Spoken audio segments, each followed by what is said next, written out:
Salamünaleyküm dəyərli izləyicilər. Növbəti bir məsələnin video həllinə baxaq. Məsələ çətin kateqoriyalı məsələlərə aiddir. Məsələnin şərtində deyilir, dəm qazı və karbon qazından ibarət 200 ml qaz qarışığına 75 ml oksigen əlavə olunub. Reaksiya başladıqdan sonra qarışığın ümumi həcmi 250 ml olub. İlkin qarışıqda karbon qazının həcm payını hesablayın.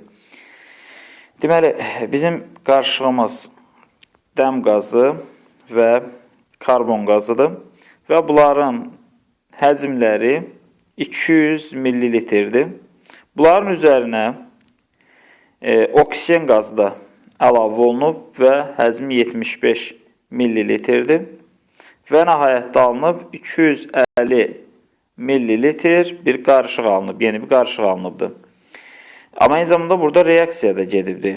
Biz bilirik ki, karbon qazı ilə oksigen reaksiya daxil olmur. Oksigen yalnız dəm qazı ilə reaksiya daxil olacaq. Dəm qazı ilə oksigen reaksiyasını yazaq. Dəm qazı üstə gəl oksigen. Alınacaq karbon qazı və əmsallaşdırırıq. Əmsallaşdıranda nə müşahidə edəcəyik? Görürük ki, baxın, 2 mol dəm qazı reaksiya daxil olanda 1 mol oksigendən elə 2 mol da karbon qazı alınır. Yəni, həcm dəyişməyəcək. Baxın, karbon qazı, dəm qazı karbon qazına çevrilərkən oksigen sərfiyyatı olsa da həcm sonda dəyişmədi. Deməli, belə çıxır ki, bu əvvəlki birinci qarışığımız 200 ml idi. Sonra 75 ml gəlib 250 ml bir qarışıq almışıq. Belə çıxır ki, oksigenin bir hissəsi sərf olunub, amma bir hissəsi qarışıq şəklində bura əlavə olunubdur. Yəni, sadəcə olaraq qarışıb, reaksiyaya daxil olmayıb. Deməli, əgər qarışıbsa, artıq həcmi artırıb. Baxın, reaksiyada gördük ki, oksigenin əlavə olunması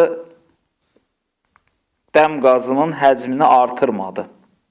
Yəni, 2 mol idi, oksigen 1 mol üstünə gəldi, amma həcm artmadı. Yəni, elə 2 mol oldu. Yəni, 44,8 litr oldu. Belə çıxır ki, oksigen bura qarışıq şəklində əlavə olunanda həcm artdı və nə qədər həcm artıb, nə qədər həcm artdığını tapmaq üçün 250 ml-dən biz çıxırıq 200 ml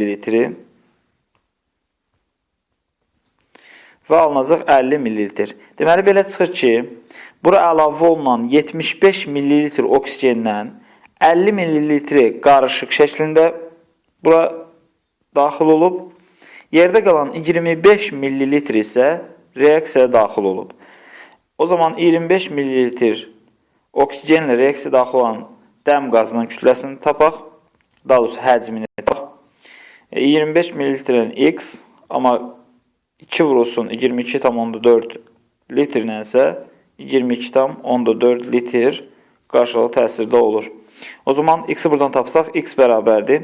25 vurulsun 2 vurulsun 22,4 bölünsün 22,4. Burada 22,4 ixtisar gedəcək. 2 vurulsun 25, 50. Deməli, belə çıxır ki, bu qarışıqdan 200 ml-lik bir qarışığın 50 ml dəm qazı imiş. Yerdə qalacaq 150 ml. Yəni, 150 ml də karbon qazıdır.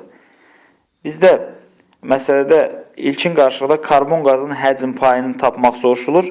Deməli, 200 ml əgər 100%-dirsə, 150 ml X faizdir.